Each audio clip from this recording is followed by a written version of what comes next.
আমি কৃতজ্ঞ দলের কাছে, এত বড় দায়িত্ব পার্টি আমার দিয়েছে এবং ভরসা রেখেছে সর্বোপরি। না, প্রচার তো দলীয় লাইনে যেভাবে দল ঠিক করে দেবে সেভাবে প্রচার হবে। বার্তা মানুষের কাছে, কাঁথির মানুষের কাছে তৃণমূলের সন্ত্রাস এবং অপশাসনের বিরুদ্ধে। আর মোদিজি 10 বছরের উন্নয়ন যে জায়গায় আজকে তিনি দেশকে পৌঁছে দিয়েছেন, সেই উন্নয়নকে ত্বরান্বিত করতে হবে।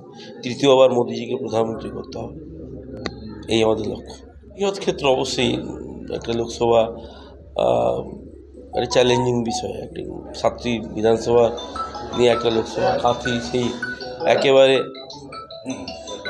একেবারে দীঘা থেকে শুরু করে উড়িষ্যার বর্ডার থেকে একেবারে চণ্ডীপুর, এদিকে পটাশপুর, আমাদের সেই নদীমাতৃক জায়গা, সেখান থেকে শুরু করে একেবারে দেশপ্রাণ ব্লকের আমার খেজুরি, ভগবানপুর, একটি বৃহৎ কার্যক্ষেত্র, চ্যালেঞ্জিং। তবে আমরা প্রচারের কাজ করব সেভাবেই, যেভাবে পার্টি সিস্টেমে কাজ করব।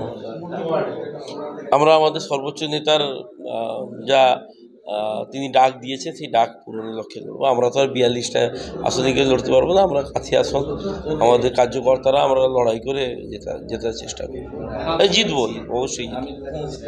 দেখুন, কাঁথি পৌরসভা তো একটা মানে কলঙ্কজনক অধ্যায়। 2022 সালের 27শে ফেব্রুয়ারি কলঙ্কজনক অধ্যায়। একটা ওয়ার্ডেও সঠিক নির্বাচন হয়নি। সাংবাদিকরা থেকে আমাদের কার্যকর্তারা, ক্যান্ডিডেটরা, ইলেকশন এজেন্টরা সকলেই মার খেয়েছিল। সাধারণ মানুষও প্রভাবিত হয়েছিল।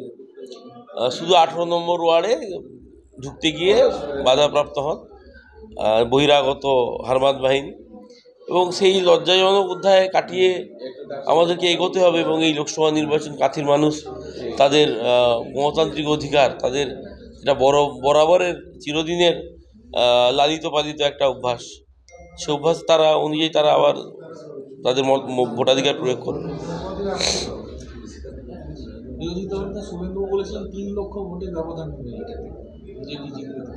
আমরা আমাদের নেতার যা লক্ষ্যমাত্রা নেতা স্থির করেছেন সেটা পূরণ করার জন্য সচেষ্ট থাকবো সমস্ত কার্যকর্তারা কাঁথি লোকসভা।